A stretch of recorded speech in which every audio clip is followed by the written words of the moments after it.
and welcome to Season 3, Episode 1 of Thoughts of the Roundtable with me, Matt Hribar. And me, Paul Laux. And it's been a minute because someone has some big, exciting news. Well, I mentioned it last time. There's a little baby in the studio now. Oh, there's a baby in the studio! And Adelaide is swinging from... Adeline. Adeline. Yes. Sweet Adeline. Oh we call her Badeline when she cries a lot. Oh my god. She is swinging from this like industrial swinger thing, and it's like I'm fascinated with it. I was telling Matt, I wish we had like king-size beds that would swing like that. Like hammock beds. If I could just swing to sleep at night, that would be... I had a friend actually he's a big hipster, and he literally sold his bed and replaced it with a hammock. So he sleeps in a hammock every night. I've actually wanted to do that. I feel like, isn't it good for your back? That's what they say. No, it's probably horrible for your back. Oh. You're like a banana all night. Because like physically, I have the body of like a 50-year-old for sure. So it's like... I looked my BMI up the other day. Don't do that. Oh gosh, is it bad? It's pretty... Well, it's like 29 or something, which is overweight, but I don't think I'm that bad. Well, we have the kind of bodies that like I say... This actually we got dad bods. I literally have a dad bod This is the stand-up joke I actually use. I'm like... Girls see our bodies like, oh my god, strong. He's like bulky. He's gonna protect me. And like guys see our bodies and they're like, that's just like a regular dude. But then like gay guys see our bodies and they're like, oh my god, are you on TLC 600-pound life? You know, it's like we're really weird body shapes because like there's pears. I look like a pear. Oh, but I like pears. Yeah, pears are good. I like who doesn't like it? I don't like. Oh, sorry. Go ahead. I don't like BMIs though. I think that's very off. So tell me about being a new dad. What's it like? Got dad shoes now, New Balance. Oh, white New Balance. They're going to be stained by grass, hauling ass, cutting grass. And I got khaki shorts now with a tight belt and tuck a poke. No, it's I mean, I don't feel any different. I'm just lacking sleep is all. Yeah. So it's true what they say about having a kid is that you don't get sleep. Honestly, it was like driving into a brick wall that first couple weeks, man. Really? Oh. Well, the problem is we didn't flip her days right away, her days and nights. She was up all night long and then would sleep all day. So you put her down. I've never seen somebody wake up so how do fat. you flip? How do you... You just got to basically keep her up during the day as much as you can until it kind of just naturally flips back over. You're just like, we're gonna sit down and watch a good movie. Poor Katie had and then to you're go both asleep. Poor Katie had to go through 26 hours of labor. Oh my god. 26. Bless her heart. I didn't want to ask her to her face because, like, you know, is that like appropriate to be like, how was the labor experience? Ask her about that. Okay. It's an experience for off air that she would love to tell you. Yeah, I guarantee you that. So right now, I know you can listen to podcasts anytime.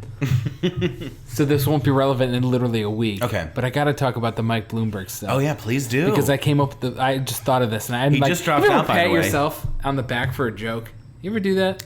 I guess. It's not even a joke. It's just an idea that I liked a lot. Yeah, it's an idea I liked a lot. And obviously he has just dropped out. Now he spent $700 million on the campaign. Which is crazy. And so I was like, spending $700 million on a 3-week campaign is basically the lower middle class equivalent to like getting drunk and buying unnecessary things on Amazon. Like that's literally what he did, isn't it? Well, I think about what he could have actually done with that money because there was no way he was going to win. No. Like, I feel like when he joined in, I was like, dude, you're kind of trash. My favorite is that he won American Samoa. Yeah, like, which okay. Who voted? I don't even know. He won with 175 votes. Yeah, that's the scary thing. They didn't even care. They're like, goons. Well, we've heard the radio. But why is he famous in American Samoa? I guess. Or why is he popular there? I guess he just bought some votes. I guess the check cleared. What's even more shocking is that they have 6 delegates. Oh my god, it's a lot for a little tiny American Samoa. Well, what's funny is, the ads were everywhere. I feel like, we were the only podcast that was not, advertising for Mike Bloomberg, I think. We don't advertise for anybody. Well, exactly. But still, did you, I don't know if you heard the ads. Well, oh my god. Oh, how did I not hear the ads? That's what I'm saying. The dumbest statement of the century. So I would literally laugh because some of the ads would be like, Mike Bloomberg supports women. I'm like, no, he doesn't. What about the 90,000 NDAs? Yeah, right? Also, what about the one where he chopped up what Obama said about him or something, like vaguely like... I think you're a great guy. I It was like those letters that are kind of magazine magazines. Exactly. Well, and another thing too is like there was one where it's like he's done so much for the racial system in America. I'm like, dude, he was the guy behind Stop and Frisk. Also, I wish there would have been like, yes, I was Republican till 3 years ago, but let's not dwell on facts. I've come around. Okay. Do you think? Okay. Be honest with me. Okay. Could he have beaten Trump though? No, none of them are. I don't think any of them are. I'm just curious, like, because him and Trump are the same. They're both like business, New York. I mean, I feel like people would just be like, they're the same person, so like they just vote for the devil. Right? If it would have ended up being Trump versus Bloomberg, all it would have been is a PP measuring contest about who has more property in New York City. Tell me I'm wrong. No, you're totally right. Who has more power and influence in New York City? That's all it would have been. It looks like Biden might have it. And the funny thing, there was this meme today, and it was like me supporting Biden. It's going to be so great to listen to this later on, a year. We could be totally wrong. Oh my god, the world could end. What if it's like one of those famous courtroom episodes where like at the last minute the doors swing open and there's like a surprise candidate? Oh my god, that would be. I don't even know who else. Obama's back. Oh, it's like Obama robot. Like I am an Obama robot. Or Michelle runs. See, I think Michelle should get into politics. I don't think she wants to. I don't think she wants to, though, because I feel like by now she would have, like, ran for, like, a rep seat somewhere. Who would want to be in that, honestly? Well, that's the sad thing. I think in today's political climate is that people are so... Either they're so turned off to what's happening in politics, or they're, like, way too turned on. Does that make sense? Yeah. Like, we need everyone to just care, but we don't need, like, a lot of people to not care, and then a small amount of people to, like, really care to the point where they're creating... what happens. Plus, more and more, it looks like the politics is just, it's a millionaires club. Oh, if you're not in the millionaires club, you're not getting in. Well, as soon as the Supreme Court said, like, oh, well, corporations are people, it was game over. When did that happen? Oh, like 2011? I vaguely remember that. 10, maybe? Yeah, it's one of the worst decisions I think the Supreme Court's ever made. And there's a lot of little transactions that happen, too, in the government that people don't realize, especially in radio, which is what we like to do, the home station rule that blew out a lot of jobs. Well, and what's funny is I don't think Sanders... is promising anyone anything, but I could see Biden going to Amy Klobuchar, whatever her name is. Klobuchar? Whatever his name. Pete Buttigieg. Wow, I'm terrible with these names. You are. I can see Biden's team being like, hey, you support me, and I'll make sure that you I love how, like, literally cabinet. all of right? them just bailed, and now... Well, yeah, because, I mean, Super Tuesday, those results were... There's also a weird rumor going around. Apparently, and allegedly, I don't know, I'm going to take this with a grain of salt, Pence and Trump don't like each other. Oh, of course not. They do not get along. Well, because here's the thing, as much as I think Pence can be fake, I do think he genuinely has, I think he believes in his values and ideals, and Trump doesn't represent those. No, so he's got fake ideas. I think he's totally faking it till he makes it. But there's rumors going around that he's actually going to dump Pence and run with Nikki Haley as a VP instead, essentially firing Pence.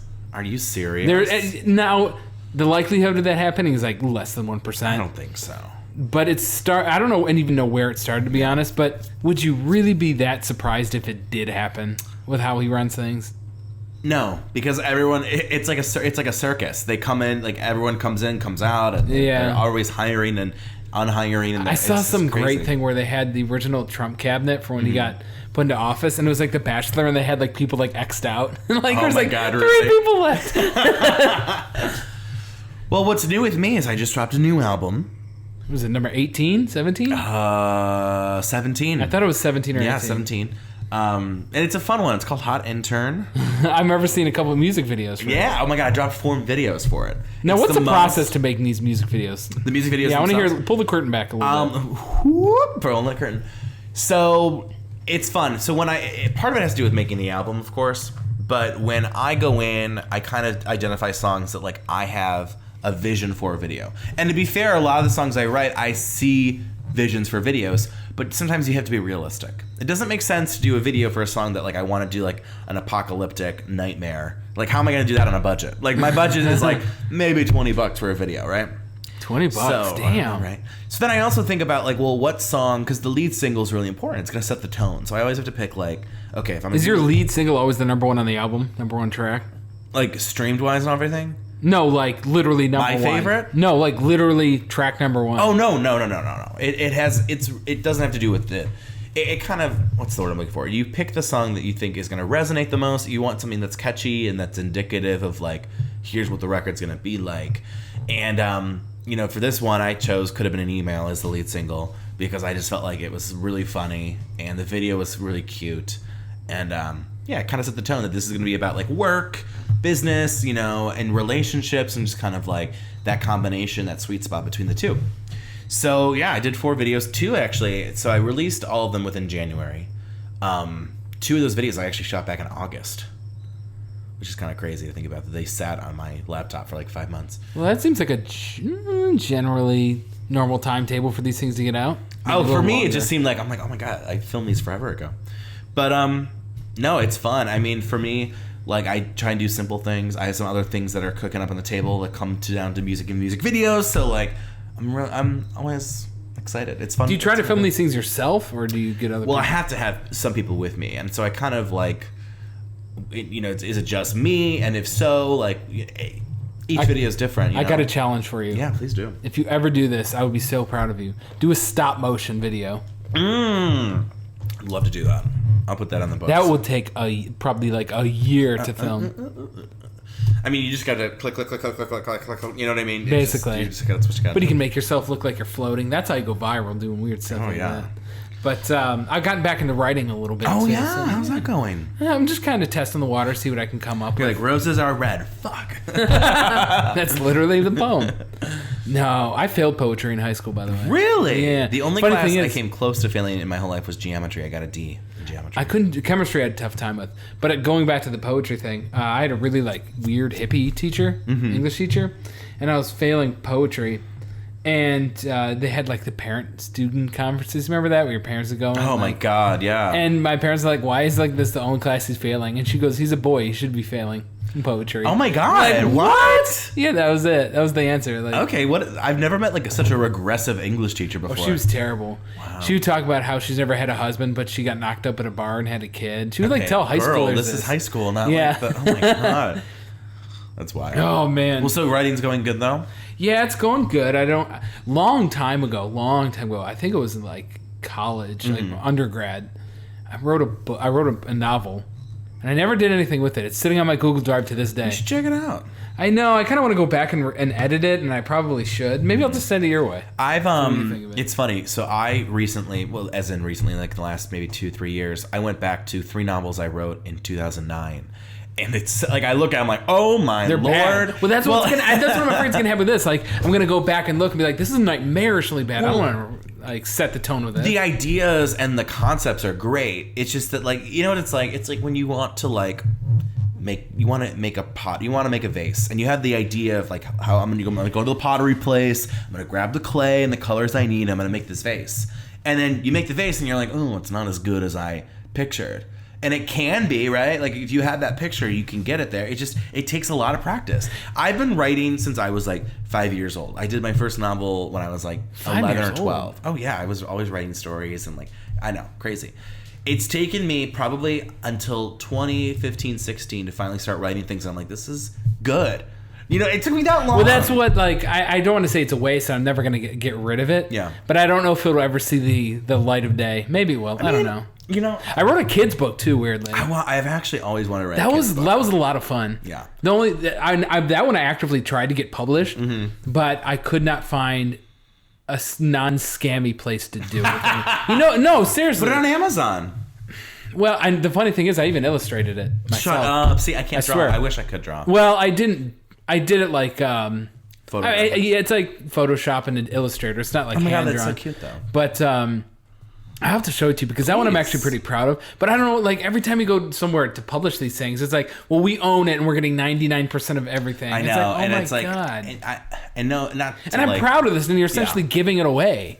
This sounds bad. It's just I love my ideas more than I love the money or the fame or the recognition of them. Does that make sense? Yeah, I love owning my ideas. Well, it was funny. I was talking to Katie the other day, and being creative is a blessing and a curse because it's really nice to have that imagination, I guess, because you and I are good storytellers and we do other things. I like to do photography a lot. That's my thing, but it doesn't pay anywhere. Yeah. And so I was telling Katie, and I was thinking about, I was like, I could have been good at anything. Why did I have to be good at this? Why? Well, of all things. What's funny though is, I could have been a doctor. I could have been a Could you? lawyer. Could you? No, not now, but I could have been if I wasn't a dumbass who was creative. Well, here's the thing. I think when it comes down to like why we work, why we do what we do, we all have different motivations. Some people, they work just for a paycheck. They don't care what they do. Some people want a big paycheck, and that motivates them to do the work that they do. Versus for me, We like the products. I was gonna say we want to work for the work. Like I know, like if I ever get to a point with a job where I'm like, this isn't bringing me satisfaction, that's a problem. Well, that's why people on our field will be at a job for 2 years and dip. Yeah. Because things get stale real quick. Yeah. Or, when I was, younger and I would always hear bands break up over creative differences, I'm like, well, that's a cop-out. But now I'm like, I get it. I get it. And I will say, too, I'll put an asterisk on this. Granted, I will never say no to a job that I feel like has good money. Like, if it's like something that's small. Like, if I do, like, if I bartend and I make $30 an hour, or if I cater and I make $20-25 an hour. Like, those, like, if I can make it work on my schedule, like, yeah, that's good money. That's easy money for me. That's my two rules about it. It's like I either do work that I love or work that comes with good money. It's hard to balance that line of enjoying what you're doing and being okay with the piss poor money you get for it. Yeah. But you can fall easily over into the being bitter about it, and then everything you do seems bitter. Especially like writing and stuff. If you're bitter at all in your head, everything you say is going to sound bitter. Same with verbal stuff like this. And I'm such a positive person. I know, but everybody has that side. Oh no, I have my moments, but what I'm saying is, like, I think if I were a personality that was easy to be bitter or easy to be negative, yeah, I don't think I'd be in the career making the choices that I do. Granted, like I was, doing tax. It's tax season, yay. I looked at how much I made between all the jobs that I do, and I'm like, actually, I'm making God, your W-2s income. might be a nightmare. Oh my God. And like, this is the first year I only had one. But oh my God, doing side projects and stuff. Yeah. It's like a literal nightmare getting 19,000 W-2s, and then some don't even give them to you. And then, oh God. So, going back to my point, it's like, yeah, like I made a decent living off of like, working in radio and, trivia host, event host, DJ, But is that ever going to get stale to you? Do you ever worry about that? I don't get worried that like the things I choose will get stale. I just worry that like in the exact environment I am that I'll get stale. Like there's just so many things I want to do, to be honest with you. And it's like, I think as long as I'm pushing myself in my creative projects, I could probably see myself doing, the same jobs for like years and years on end. Oh. See, I always follow the golden rule when I do radio and stuff, is that if you ever get comfortable with what you're doing, you need to change everything you're doing. Oh, that's good. Because it means like you're getting stale and you're getting bored with what you're doing, and it's going to sound that way too. Yeah. I do have one announcement that I kind of want to share with you. Ooh, announcement time. And it's an exclusive announcement to this podcast. All right, what is it? All the people who listen, they're going to get the first dibs. The movie I shot last year, which I think a lot of people are like, what movie did you shoot? No, I remember you briefly talking about that. It's going to come out to YouTube and Amazon on March 20th. Very nice. Congratulations. Yeah. What's a little synopsis? So, you want me to read the synopsis that is officially going to be on the card or whatever? Like on the oh God, I can't even use words half the time. It's like I'm a writer who can't use words. An amateur... Beautiful. Oh, sorry, go ahead. I said beautiful. Beautiful. Go ahead. An amateur film group follows four old ladies as they embark on what might be their final vacation. Dolores Van Cambridge, played by me. Peggy LaBreza, played by my good friend Michelle Wilson. Gina Sanderson, played by my other good friend Karen. And Pam, who's played by Chloe, bond over their friendship as well as deal with troublesome information. Now, do you get like legitimate IMDb credits from this since it's on Amazon? I mean, I don't even know how to go about that, but yeah, I'm gonna make that happen. Why not? Like, I mean, why not? It's legit. Is it paid? Like, is it? I mean, I paid to make it. No, but is it gonna be free on Amazon? Oh yeah, it'll be free. I mean, I guess you can buy it, but like, don't buy it. Just stream it.